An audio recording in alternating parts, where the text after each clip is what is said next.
Salut tout le monde, c'est Simon, je retrouve pour une vidéo. On part du côté du championnat espagnol, ce coup-ci de la Liga. On va faire un petit récap de ce qui s'est passé le week-end dernier. Le week-end dernier, c'était pas mal, c'était pas trop compliqué, moi j'ai trouvé.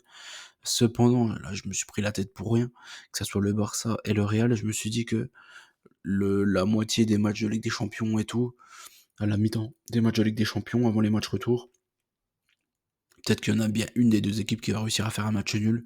Et au final, non. Les 2 équipes ont réussi à l'emporter.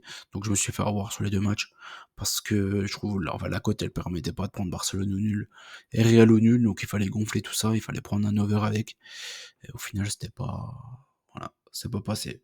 Je me suis fait avoir sur ces 2 matchs-là et je me suis fait avoir aussi par la Sociedad qui a réussi à perdre à la maison contre Mallorca. Celle-là, c'est peut-être la plus dure à deviner.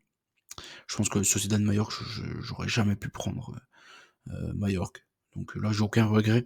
Pour le Barça, le Real, un peu plus quand même, clairement plus. Il y avait moyen de faire beaucoup mieux et de choper, de bons résultats en plus. Sinon, pour le reste, c'était pas mal. Valence-Séville, il y a eu 1-0 pour Valence. Retafe, Las Palmas, c'était une douille, hein. Las Palmas est allé gagner, hein, du côté de Retafe. Franchement, je vous avais dit, hein, qu'il fallait éviter ce type de match, que Retafe ne jouait plus rien en cette fin de saison. Le Celta contre l'Espagnol, voilà, c'est pareil. Le Celta, il luttait pour les places, de Ligue Europa, mais l'Espagnol joue pour son maintien. Je pense qu'ils étaient bien plus motivés. Du coup, ils sont même allés gagner là-bas. Ensuite, Osasuna Gérone, Gérone ça vaut plus rien. Betis Villarreal, j'ai préféré prendre un over, heureusement pour moi, parce qu'il n'y a pas eu de 1, il y a eu 1-2. C'est une surprise quand même que le Betis y perde à domicile contre Villarreal, hein. Je trouve que c'est quand même une belle surprise. Bilbao contre Vallecano, j'avais pris un over. Heureusement, parce qu'au final Bilbao avait mis l'équipe bis au coup d'envoi. Et les changements en seconde mi-temps ont changé la donne. Et l'Atlético a gagné contre Valladolid tranquillement. Ils étaient menés, ils ont gagné 4-2. Ouais, enfin, bref. L'Atlético, la saison elle est terminée pour eux, hein. Ils sont sûrs d'être troisième. Avec un peu de chance, ils vont peut-être pouvoir gratter une place et finir deuxième. Mais bon, dans tous les cas, ils jouent plus pour le titre. Pour moi, c'est fini. Pour l'Atlético, la saison est terminée. Donc encore une fois, ils ont gagné leur match à domicile, mais à l'extérieur, bon chance. Vraiment bon chance pour les jouer, ça va être très très très compliqué. Pour le maintien, Las Palmas, avec leur victoire, recolle à Alaves. T'as Gérone, ils me font vraiment peur, hein. Je vais vous dire une chose, Gérone me fait vraiment peur, hein. Ils ont de la chance que Las Palmas et Alaves c'est très très très mauvais. Parce que vraiment, Gérone, ils sont très très nuls, hein, cette saison. Très très très très très nuls. L'Espagnol, je pense qu'avec le résultat à domicile, rien qu'avec ça, ils vont réussir à se maintenir. Je pense que Valence c'est fait. Je pense que Séville, 7 points d'avance, il reste quoi? Il reste quand même 7 matchs. Ouais, j'ai quand même du mal à voir Séville descendre aussi. Donc, ouais. Osasuna, normalement, c'est fait aussi. Retafe, il joue plus rien. Ouais, on verra. On verra. Il peut y avoir encore aussi pas mal de suspense pour cette fin de saison en Liga, donc c'est cool. Espagnol Retafe pour commencer. L'Espagnol à domicile, ils perdent quasiment jamais, hein. Vraiment. Retafe, on a vu au classement, ils jouent plus rien.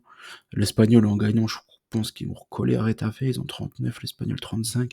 Ouais, ça reviendrait à 38 à 39 points. Donc ils ont l'opportunité de recoller à un point de Retafe. Et je pense qu'ils sont capables de le faire à la maison. Le Rayo contre Valence, je suis parti sur un nul. Je trouve que Valence, ça fait un bon moment que maintenant ils sont vraiment pas mal, hein. Ils ont vraiment cru à la descente et tout, et ils ont réussi à se souder. Euh, et à contrer tout ça, parce qu'au final, ils ont eu quand même des circonstances dans certains matchs. Je repense encore au Valence Real Madrid, où jamais ils doivent le perdre à la domicile, le match aller. Le retour, ils vont gagner au Bernabeu, mais jamais ils doivent le perdre. Et du coup, on s'est dit, ouais, c'est le karma, ils vont descendre, c'est le pas de bol des équipes qui descendent, quoi.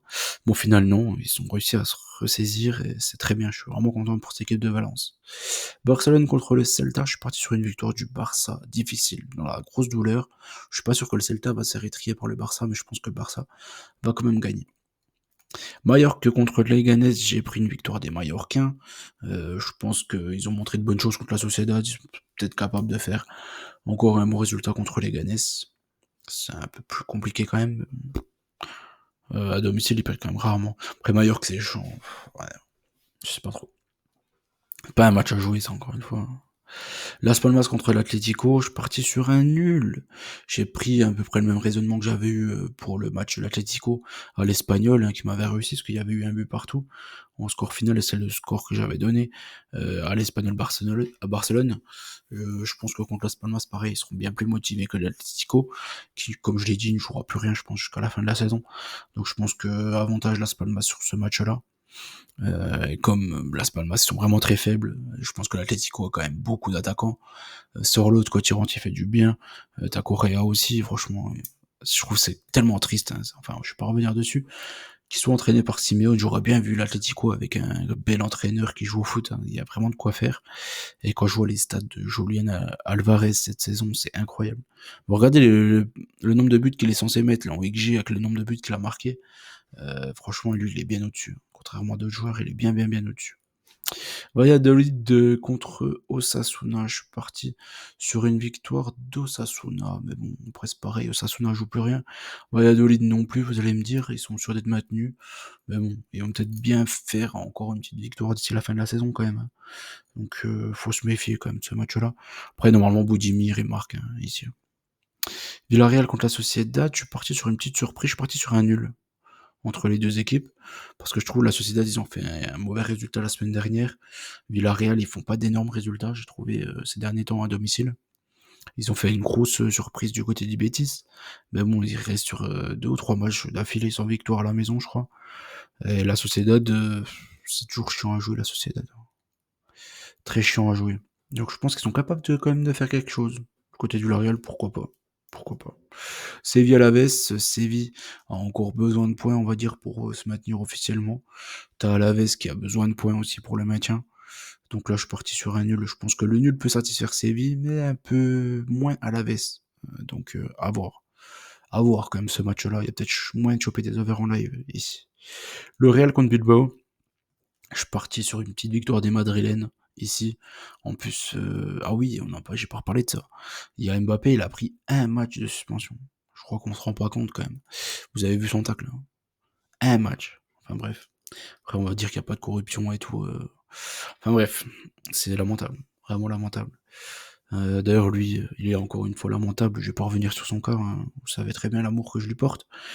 Et de toute façon, il me le montre match après match, qui me le rend bien. Enfin bref, 2-1 pour les Madrilènes contre Bilbao. En plus, il y aura peut-être Henrik devant. Ou un 9, quoi.